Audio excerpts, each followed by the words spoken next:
Hello my बच्चा party. सबसे पहले आज हम लोग चैप्टर नंबर 1 का मैंने जो टॉपिक कंप्लीट करवाया था, क्लियर। लास्ट में हम लोगों ने वो कंप्लीट किया था बेटा, सबको याद होना चाहिए, क्लियर। तो मैं बच्चा पार्टी हम लोग आज एक सिंपल सा सबसे पहले एक बार फॉर्मूलाज देख लेते हैं कि हम लोगों ने क्या क्या फॉर्मूलाज पढ़े थे बेटा। सबसे पहले सर ने करवाया था Q is equal to NE where n is the numbers of electron,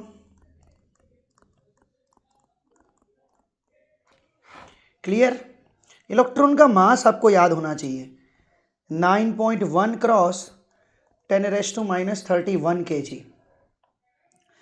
second formula हम लोगों ने सबसे पहले डिसाइड किया था बेटा, जो फॉर्मूला था ग्रेविटेशनल फोर्स का, G m1m2/r²।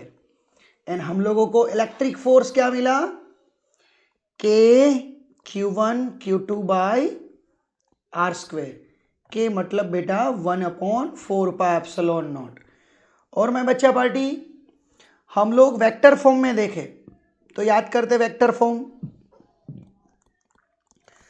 तो वेक्टर फॉर्म में हम लोगों ने क्या देखा, फोर्स ऑन 1/2, तो हम लोगों ने लिखा K(Q1Q2) अपॉन मैग्नीट्यूड R12², तो यहाँ पे R12 कैरेट।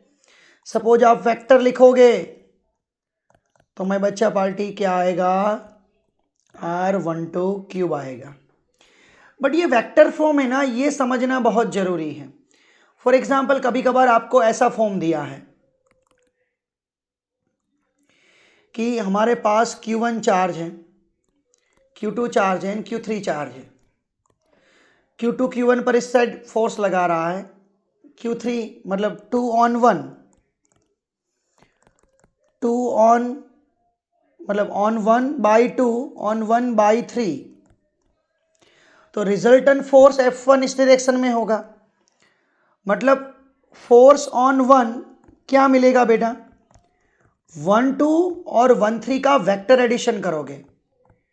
अब जब दो फोर्स मालूम है, दोनों फोर्स के बीच का जब आपको बेटा सिंपल एक बात बता देता हूं, आपको मालूम है एंगल, तो रिजल्टेंट फोर्स फाइंड करने का ये आसान फॉर्मूला है, F12² plus F13² plus 2F12 F13 cos theta. याद करते हैं resultant force √a² plus b² plus 2ab cos theta, ये वाला फॉर्मूला। तो सारे फॉर्मूला को एक बार देख लो। सबसे पहले मैंने बताया Q is equal to NE, वो क्लियर है। ग्रेविटेशनल फोर्स सर वो भी क्लियर है। इलेक्ट्रिक फोर्स वो भी सर क्लियर है। ये था इसका वेक्टर फॉर्म। जब मोर देन 2 फोर्सेस होगा तो उसका वेक्टर एडिशन कैसे करेंगे, वो भी सर हमारा क्लियर है। तो माय बच्चा पार्टी ये फॉर्मूला सबसे पहले आपके नोट्स बुक्स में अच्छी तरीके से लिख लो। जैसे ही आप फॉर्मूला लिख लोगे ना बेटा, बहुत बढ़िया मजा आने वाला है इसके सम्स करने का। देखो सबसे पहला बेटा मैं आज आपको सम्स करवाने जा रहा हूं, क्लियर। बहुत ही मजा आने वाला है आपको सम्स करने में, क्लियर। ये रहा पहला सम आपके सामने टेक्स्ट बुक का। देखो डेटा में क्या दिया गया है, रीड करो सबसे पहले तो, क्लियर। कि आपको डेटा के अंदर मैं बच्चा party Coulomb's law for electrostatic force example 1.4 between the 2 points charge and Newton's law for gravitational, मतलब कूलम्स लॉ और न्यूटन्स लॉ के बारे में बात की है। Both have inverse squares dependence the distance between the 2 charge and masses, you know about very well. Question यहां से स्टार्ट होता है बेटा, compare the strength of this force by determining the ratio of their magnitudes. मतलब for an electron and proton and for 2 protons, estimate the acceleration of the electron and proton due to electric force, their mutual attraction, when they are separated 1 angstrom। तो मैं बच्चा party कोई tension नहीं लेना है। देखो first क्या बोला है, for an electron and proton, एक इलेक्ट्रॉन है दूसरा प्रोटॉन है। क्लियर? हम लोगों को करना क्या है बेटा, जो फोर्सेस है, क्लियर, जो मैं बच्चा पार्टी जो हमारे पास इलेक्ट्रिक फोर्स और ग्रेविटेशनल फोर्स जो मिलने वाले हैं, क्लियर, तो आपको दोनों का फॉर्मूला मालूम होना चाहिए। तो इलेक्ट्रिक फोर्स का मैग्नीट्यूड क्या होगा बेटा, आपको भी बताया, के Q1 Q2 by R square. तो यहां पे आप क्या लिखोगे, K E by R square. और ग्रेविटेशनल फोर्स का फॉर्मूला क्या लिखोगे आप, G m1 m2 by R square. तो ग्रेविटेशनल फोर्स का फॉर्मूला क्या बनेगा बेटा, G mass of electron mass of proton upon R square. अब दोनों का बेटा रेशियो लेना है, तो हम लोग डायरेक्टली कर देंगे Fe बाय Fg। तो ये बचा K E square by R square, और ये है G m e m p।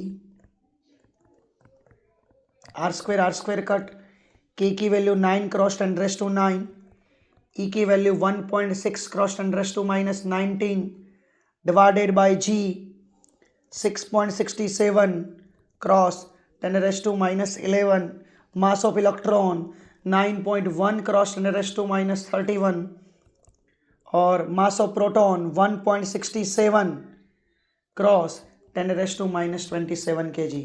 My बच्चा पार्टी आप थोड़ा कैलकुलेशन आप खुद भी कर सकते हो, नियर अबाउट आंसर 2.4 क्रॉस 10⁻39 आपका आंसर आ जाएगा बेटा।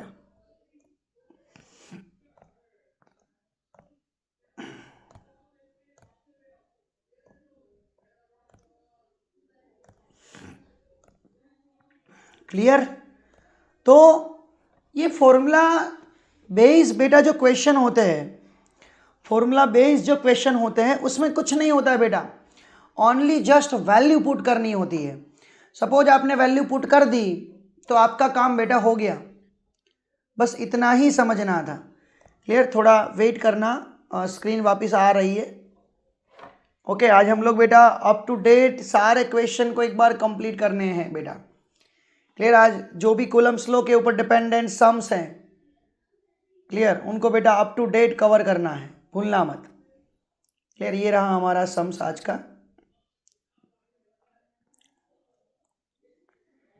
क्लियर? यहां पे आएगा 39। क्लियर? और दोनों फोर्स है, इसका भी न्यूटन इसका भी न्यूटन, न्यूटन न्यूटन कट मतलब डायमेंशन लेस होगा। क्लियर? आप इसका स्क्रीनशॉट ले लीजिए और आप खुद एक बार कैलकुलेशन करो इसका। क्लियर? इसका स्क्रीनशॉट ले लीजिए और खुद कैलकुलेशन करो बेटा इसका। अब देखो सेकंड क्वेश्चन में क्या पूछा है बेटा,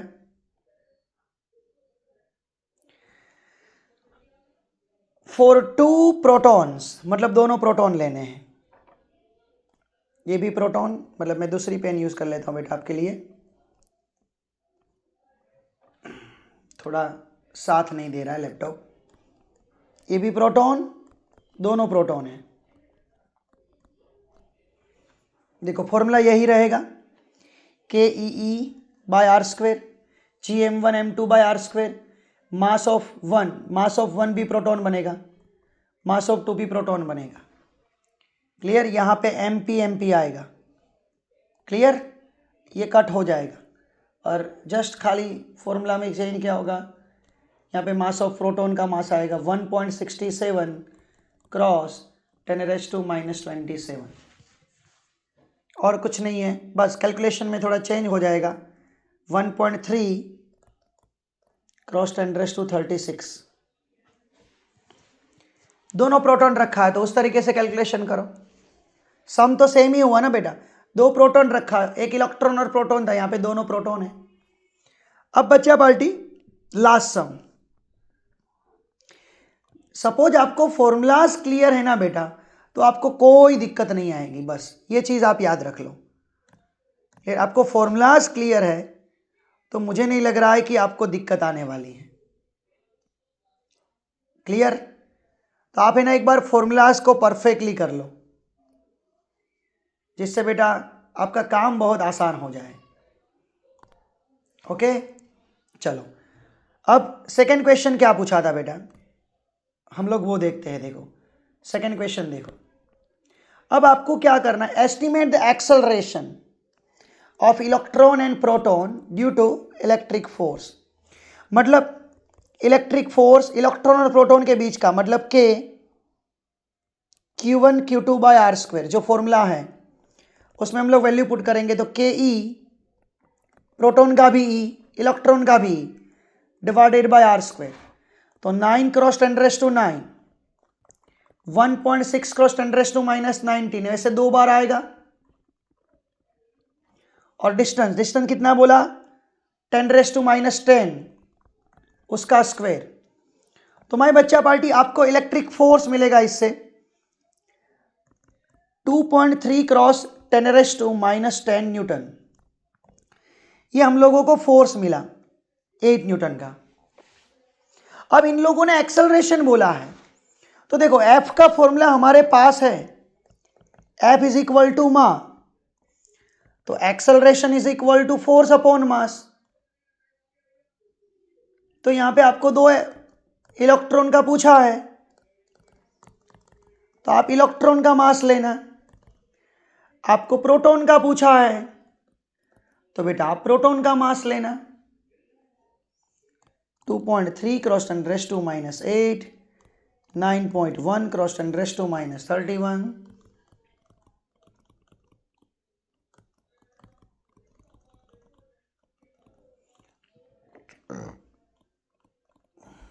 अपने आप कैलकुलेशन बेटा यहां पे आपको दोनों का मिल जाएगा, बहुत आसान है। क्लियर? तो फिर से एक बार हम लोगों ने क्या किया बेटा,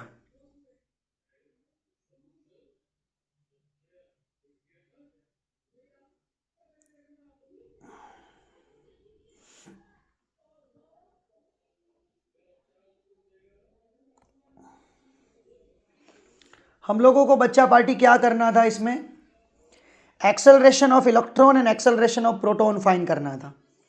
तो हमारे पास एक्सेलरेशन का एक ही फॉर्मूला है, फोर्स बाय मास, उससे हमारा काम हो जाता है। तो बस हम लोगों ने कुछ नहीं किया, हम लोगों ने सबसे पहले फोर्स फाइंड कर लिया, क्योंकि इलेक्ट्रॉन और प्रोटॉन के बीच का इलेक्ट्रिक फोर्स यही है। क्लियर? तो ये सम बहुत आसान था बेटा, एक बार स्क्रीनशॉट ले लीजिए।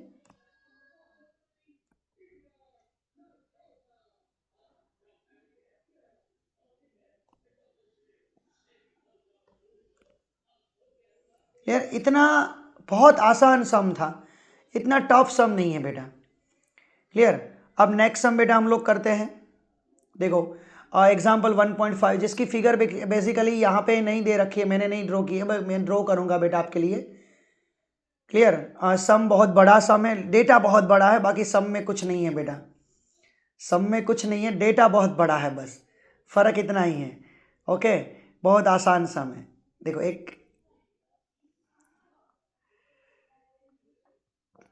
देखो क्या लिखा है, आप लोग खुद रीड करना स्टार्ट कर दो बेटा।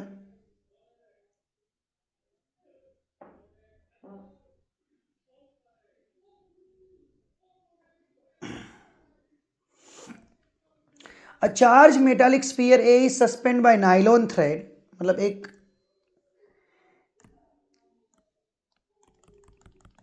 नाइलॉन थ्रेड से एक ए स्फीयर को सस्पेंड किया है बेटा। क्लियर? जिसके पास कुछ समथिंग चार्ज है Q1, insulating handle is brought close to the a such a distance, B sphere को ऐसे हैंडल से रखा है, उसके पास समथिंग Q2 चार्ज है, उसको R डिस्टेंस पे रखा है। तो अभी इनिशियली फोर्स क्या होगा बेटा, इनिशियली फोर्स, तो आप क्या लिखोगे, के Q1 Q2 bye R square. अब इन लोगों ने क्या बोला, देखो मैं यहाँ पे लिखा, मैं नहीं कर रहा हूँ, आप रीड कर लेना बेटा। ए स्फीयर के कांटेक्ट में सी स्फीयर लाओ, इसके पास Q1 चार्ज है, इसके पास 0 चार्ज है। और जो बी स्फीयर था उसके कांटेक्ट में डी स्फीयर लाओ, जिसके पास भी कुछ चार्ज नहीं था। अब दोनों को सेपरेट कर दो, तो बेटा आप सेपरेट करोगे तो ए के ऊपर कितना चार्ज बचेगा बेटा, Q1/2। बी के ऊपर कितना चार्ज बचेगा बेटा, Q2/2, क्योंकि आधा आधा हो जाएगा। और उन लोगों ने बोला है कि डिस्टेंस को भी आधा कर दो, डेटा में लिखा है। तो what is the new force, तो मैं बच्चा पार्टी ओरिजिनल फोर्स तो ये था, what is the new force, तो एफ डैश के। अब Q1 की जगह Q1/2, Q2 की जगह बेटा Q2/2 अपॉन R/2 का स्क्वायर। तो कैलकुलेशन करते हैं नए फोर्स की, के Q1 Q2 2 2 जा 4 अपॉन R²/4, 4 4 कट हो गया, बचा क्या, के Q1 Q2/R², मतलब ओरिजिनल फोर्स आया। कुछ नहीं था बेटा, सम में कुछ नहीं था। जो देखो फिर से मैं एक बार आपको बता देता हूं आपके लिए स्पेशली बेटा, कि ए के पास इनिशियली बेस पे Q1 चार्ज था, बी के पास Q2 चार्ज था, दोनों के बीच का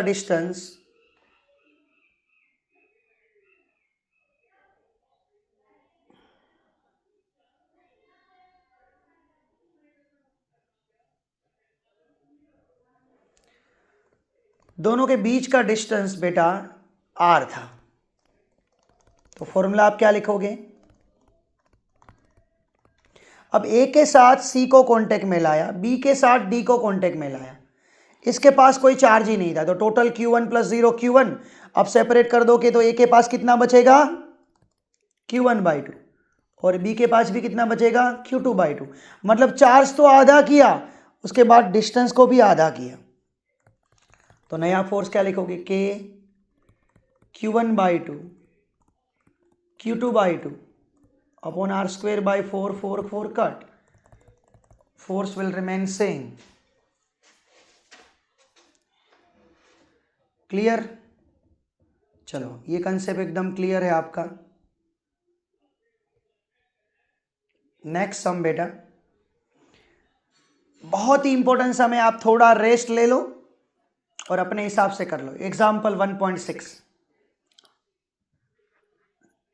क्लियर, मैं स्पेशली आपको करवा देता हूं 1.6।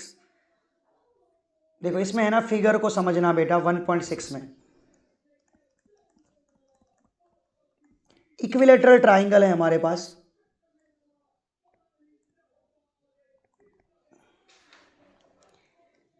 क्लियर। उस इक्विलेटरल ट्राइंगल को ए बी और सी सभी जगह पे सेम चार्ज है,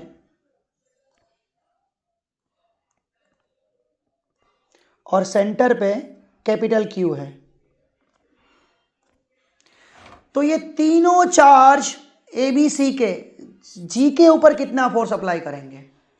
आप देखो बेटा, मैं एक दूसरा कंसेप्ट करवा देता हूं। पहले मैं यहां पे लिखता हूं कैपिटल Q, यहां पे लिखता हूं स्मॉल q। देखो इसके हिसाब से इसके ऊपर फोर्स लग रहा है, इसके हिसाब से बाई Q, ये बाई है, ये ऑन है, तो इन दोनों के ऊपर रिपल्सन लगेगा, सेम है। तो रिपेल कौन होगा, जिसके ऊपर ऑन है वो, तो ये इसके ऊपर रिपेल ऑन इस डायरेक्शन में करेगा। सपोज ये नेगेटिव Q है और ये पॉजिटिव है, तो ये इसको अट्रैक्ट करेगा, तो डायरेक्शन ये होगी। तो बस ये डायरेक्शन समझनी थी बेटा। क्या समझनी थी, डायरेक्शन को समझना था। क्लियर? आई होप आप थोड़ा समझ में आ गया होगा ऐसा।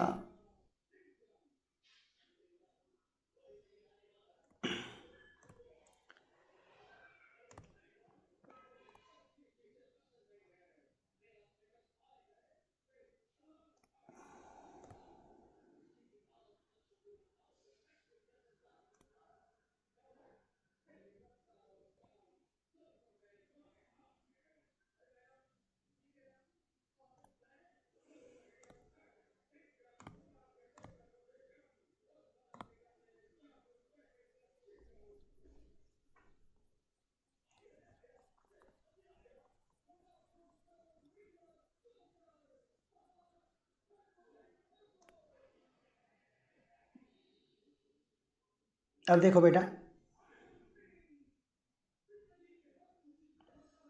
बहुत ही आसान तरीके से सबसे पहले इसकी फिगर को समझते हैं। सपोज आप फिगर को समझ गए तो आपको, मुझे नहीं दिक्कत लग रही है कि आपको टेंशन आएगा। बहुत एकदम आसान सम है। क्या? मैं क्वेश्चन कर रहा हूं, ये जी के ऊपर कौन कौन फोर्स अप्लाई कर रहे हैं, कौन कौन फोर्स अप्लाई करेंगे? तो ए जी के ऊपर कौन से डायरेक्शन में फोर्स अप्लाई करेगा? इस डायरेक्शन में, फोर्स ऑन जी बाई ए। चलो, बी जी के ऊपर कौन से डायरेक्शन में फोर्स अप्लाई करेगा? ये डायरेक्शन में।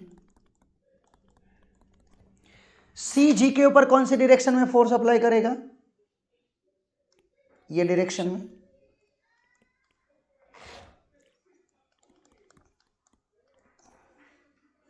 तो माय बच्चा पार्टी पोर्शन को समझना। हमारा क्वेश्चन क्या होगा? फोर्स ऑन जी, तो कौन कौन अप्लाई कर रहा है? G A plus G B plus G C. सबका बेटा क्या करेंगे? Vector addition. सबका क्या करेंगे? Vector addition. तो देखो, हम लोग एक चीज कॉमन बना लेते हैं। क्या? आप देख सकते हो बेटा कि यहां पे मैं एक्स एक्सिस कंसिडर कर लो तो ये ओरिजिन पॉइंट हुआ। इक्विलेटरल ट्राइंगल है, सबका डिस्टेंस 1 मीटर है। सॉरी, ये सभी का डिस्टेंस जो है सेंटर से जो दिया है इक्विलेटरल साइड है, मतलब ये एल मीटर है, सबका लेंथ एल है। तो माय बच्चा पार्टी, आपको भी इतना पता चल जाएगा कि ये 30 डिग्री हुआ। ये डिस्टेंस को मैं आर एज्यूम कर लूँ तो ये भी 30 डिग्री हुआ, तो ये भी 30 डिग्री हुआ, ये भी 30 डिग्री हुआ। तो थोड़ा हम लोग समझे तो इसके दो कंपोनेंट होंगे, एक्स कंपोनेंट और Y component. F G B के, एफ जी बी कोस 30, इधर बनेगा F G B sine 30। Same यहां पे भी दो कंपोनेंट होंगे, F G B, F G C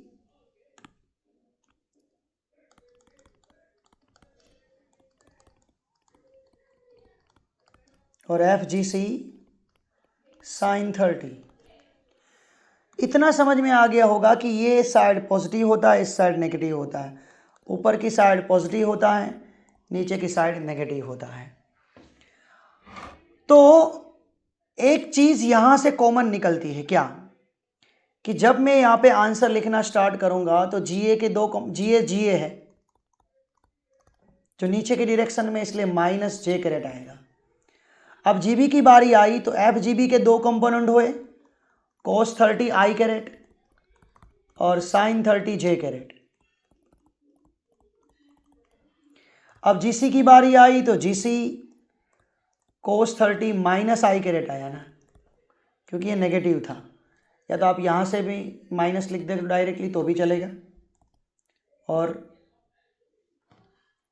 plus F G सी साइन 30 जे कैरेट। अब एक चीज कॉमन है। क्या? बच्चा पार्टी देखो बी और जी, जी ए ले लो, जी बी ले लो, इसका मैग्नीट्यूड, और जी सी ले लो, सबका मैग्नीट्यूड सेम है, के क्यू बाय आर स्क्वायर। तो सभी की जगह बेटा मैं एफ लिखूंगा, सभी की जगह मैं एफ लिखूंगा। क्लियर? तो एकदम सिंपल सा क्वेश्चन है, एकदम सिंपल सा क्वेश्चन का आंसर आपको मिल जाएगा। क्या कि हमारे पास यहां पे जो दिया है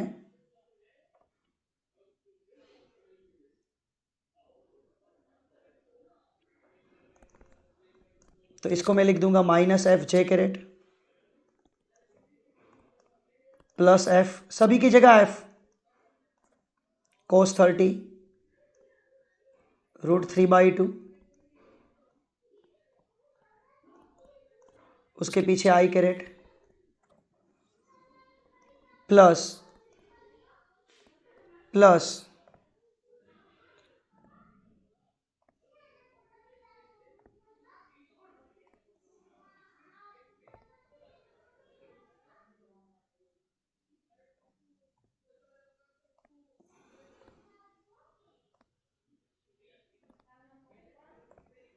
प्लस एफ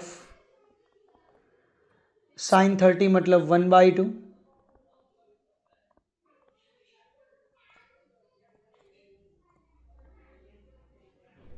जे कैरेट, इसकी बारी आई माइनस एफ cos 30 मतलब √3/2,